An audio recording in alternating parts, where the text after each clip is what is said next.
Diálogos está de volta, recebendo hoje aqui Ayrton Moreira, pré-candidato a prefeito de Rio Claro.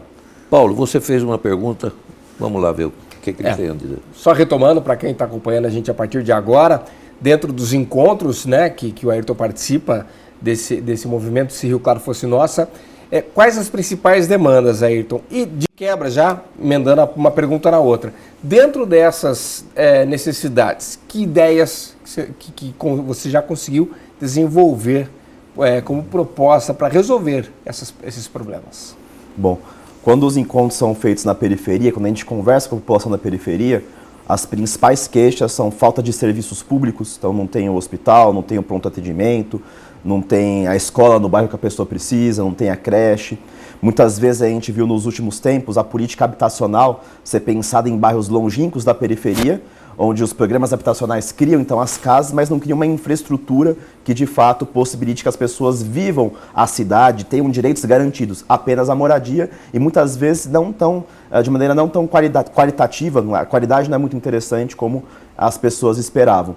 Então é preciso que o planejamento urbano envolva essas pessoas e, ao mesmo tempo, se o serviço não existe no bairro, é necessário que as pessoas tenham, no mínimo, o direito de acesso aonde esses serviços estão, através do transporte público, que é uma outra grande queixa da população, né? A mobilidade urbana em Rio Claro precisa ser revolucionada. É importante a gente perceber que o Rio Claro tem um potencial imenso para o transporte cicloviário, alternativo e coletivo, mas que ele não se desenvolve por falta de integração dessa forma de transporte.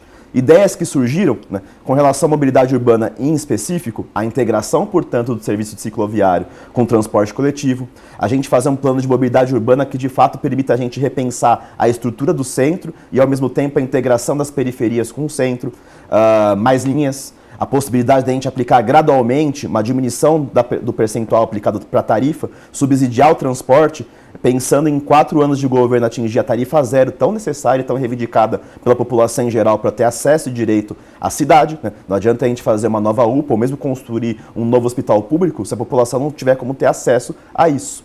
Com relação à questão da moradia, que é uma outra grande questão importante, nós vimos aqui em Rio Claro nos últimos tempos, lá no Boa Vista, por exemplo, a ocupação das casas que estavam sendo construídas no projeto habitacional, né, que é uma carência. As pessoas hoje estão cada vez mais pagando aluguéis caros e encarecidos e muitas vezes o direito à moradia não é garantido.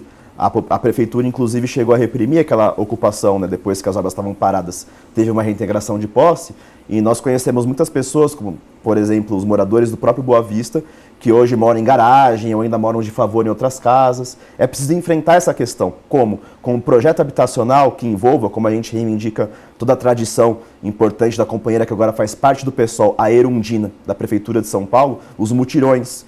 Projetos de habitação que envolvam, desde o seu planejamento e concepção até a sua construção, a participação dos futuros moradores, que não sejam então pensados sem a necessidade concreta da população estar atingida e garantida. Nós começamos falando sobre crise.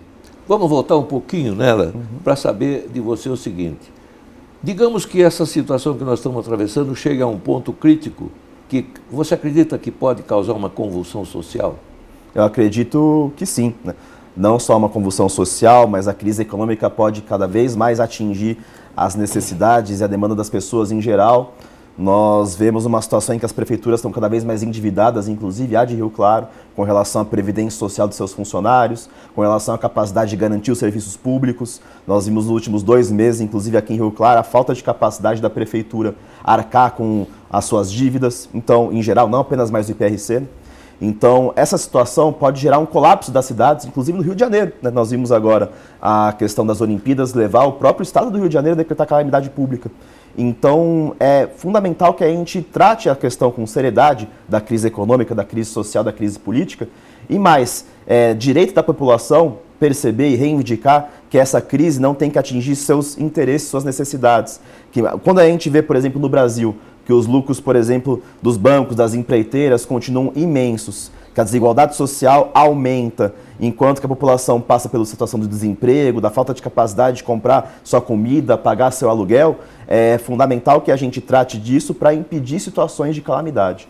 Agora, a gente fala com um pré-candidato, você vai ter que lidar com orçamento, né? Eventualmente, eleito, você vai ter que fazer alguma manobra, alguma coisa que o orçamento ele tem que caber dentro do atendimento das necessidades.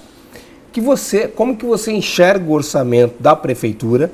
Como fazer uma prefeitura, como você colocou, endividada, com atrasos aqui e ali, voltar a ter capacidade de fazer coisas na cidade? A Prefeitura de Rio Claro adotou o pior caminho para tentar solucionar isso nos últimos tempos, que é a questão de taxar os mais pobres proporcionalmente através da taxa de iluminação pública. Uma taxa que todo mundo paga, mas proporcionalmente as pessoas que inclusive consomem menos energia na sua casa estão pagando a mais. Essa taxa em tese está gerando um lucro aí de 11 milhões, um orçamento de 11 milhões de reais para a Prefeitura anualmente, mas que na verdade a gente não tem uma transparência de como isso está sendo gasto e, como eu disse, onera os mais necessitados. A gente tem que fazer então uma revolução no modo como a gente cobra e pensa os tributos. A questão da reivindicação do orçamento, ela tem que ser transformada. Como? Duas propostas básicas, o IPTU progressivo, a gente tem que garantir, inclusive o direito à moradia para ser garantido, e impedir que as pessoas concentrem propriedade sem um uso social. O IPTU de Rio Claro hoje em dia não é pensado da maneira progressiva através do tempo ou mesmo com relação à função social da propriedade. Nós temos que auditar os contratos da prefeitura. A prefeitura gasta demais com coisas que ela poderia não gastar, inclusive trazer serviços mais eficientes. Por exemplo, ela paga 500 mil reais, mais que isso inclusive, para fazer o plano diretor da cidade.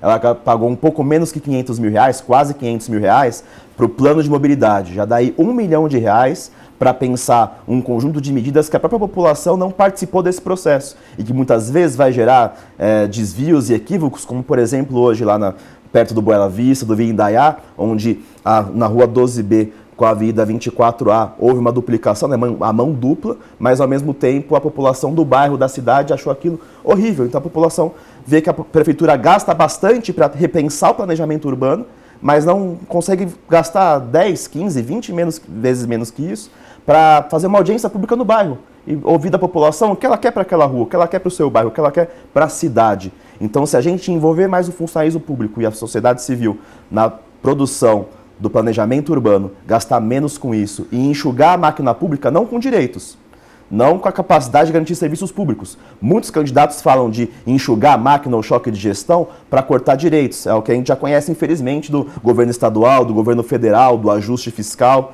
Como que a gente resolve isso? Cortando privilégios dos políticos. Chegamos ao final do segundo bloco e eu gostaria de deixar engatilhado para você o seguinte, ainda na crise e essa convulsão que nós tocamos no assunto. Você acha que isso é possível, que essa convulsão seja violenta fisicamente? A gente volta já para o terceiro e último bloco com você.